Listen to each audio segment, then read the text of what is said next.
আজকে আমরা শিখব কিভাবে অল্প সময়ের মধ্যে ইংলিশটা শিখতে পারি। তার জন্য তোমাকে এই সেন্টেন্সটি ফলো করতে হবে। আই হ্যাভ টু গো, আমাকে যেতে হবে। আই হ্যাভ টু ডু, আমাকে করতে হবে। আই হ্যাভ টু কাম, আমাকে আসতে হবে। আই হ্যাভ টু প্লে, আমাকে খেলতে হবে। এই ধরনের যখন কোনো একটি সেন্টেন্স পাবো, সেই ক্ষেত্রে যদি প্রশ্ন করতে চাই যে আমাকে কি যেতে হবে, আমাকে কি খেলতে হবে, আমাকে কি পড়তে হবে, সেই ক্ষেত্রে এখানে বলবো শুধু ডু, তাহলে হবে। Do I have to go, আমাকে কি যেতে হবে। Do I have to play, আমাকে কি খেলতে হবে। Do I have to read, আমাকে কি পড়তে হবে।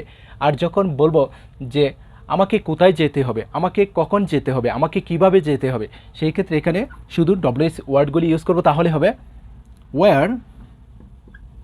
Where do I have to go, আমাকে কোথায় যেতে হবে। Where do I have to go, আমাকে কোথায় যেতে হবে। যদি প্রশ্ন করি আমাকে কখন যেতে হবে, সেক্ষেত্রে বলবো when do I have to go, আমাকে কখন যেতে হবে। যদি প্রশ্ন করি আমাকে কিভাবে যেতে হবে, how do I have to go, আমাকে কিভাবে যেতে হবে। এখানে তুমি গো এর পরিবর্তে যে কোনো ভার্বের প্রেজেন্ট রূপ ইউজ করো। ডু, প্লে, ইট, এরকম যত ভার্বের প্রেজেন্ট রূপ রয়েছে তুমি শুধু গো এর পরিবর্তে বসিয়ে দাও, তাহলে হবে। যদি এই কৌশলটা ফলো করতে পারি, আজকের পর থেকে সহজে ইংলিশটা বলতে পারবো। এখন যদি তুমি প্রশ্ন করো যে আমাকে কেন যেতে হবে, তখন বলবো why do I have to go, আমাকে কেন যেতে হবে, আমাকে কার কাছে যেতে হবে, আমাকে কার কাছে যেতে হবে। সেই ক্ষেত্রে বলবো টু ওম, আমাকে কার কাছে যেতে হবে।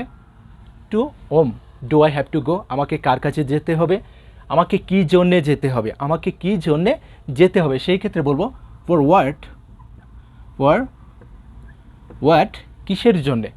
Do I have to go, আমাকে কিসের জন্যে যেতে হবে। যদি প্রশ্ন করি যে আমাকে কার সাথে যেতে হবে, কার সাথে যেতে হবে, সেই ক্ষেত্রে বলবো উইথ হোম, কার সাথে। উইথ হোম, কার সাথে। Do I have to go, আমাকে কার সাথে যেতে হবে। এভাবে যদি শিখতে পারি তাহলে কিন্তু সহজে ইংলিশটা বলতে পারবো। ইউ ডু, তুমি করো। অ্যান্ড সো, এখানে একটি সাবজেক্ট রয়েছে কি আই, এখানে যে কোনো সাবজেক্ট হতে পারে। এখানে রয়েছে কি ভার্বের একটি প্রেজেন্ট রূপ। যদি দেখি ভার্বের কোনো প্রেজেন্ট রূপ রয়েছে, সেই ক্ষেত্রে এখানে সাবজেক্টের আগে ডু অথবা ডাজ ইউজ করব, তাহলে হবে। যদি এখানে হি হয়, হবে এখানে does. She does, Kamal does, Meena does. Okay, you do, I do, they do, we do. Clear? You do, তুমি করো। অ্যান্ড সো আই ডো, আমিও করি। এখন যদি বলি ইউ উইল ডো, তুমি করবে। অ্যান্ড সো, এবং তাই আমিও করব, তখন বলবো এখানে কি রয়েছে, উইল। বলবো এখানে উইল আই, তাই আমিও করব। ওকে, ইউ উইল ডো, তুমি করবে তাই আমিও করব। You will do and so I will do. Okay, you can do, তুমি করতে পারো। অ্যান্ড সো ক্যান আই, তাই আমিও পারি। ওকে, ইজিলি কিন্তু।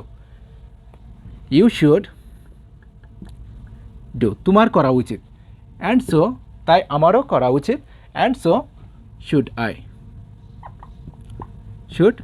ওকে, এখন যদি বলি এখানে ডিড, ডু এর পরিবর্তে যদি বলি ডিড, এটা কি ভার্বের ফার্স্ট রূপ।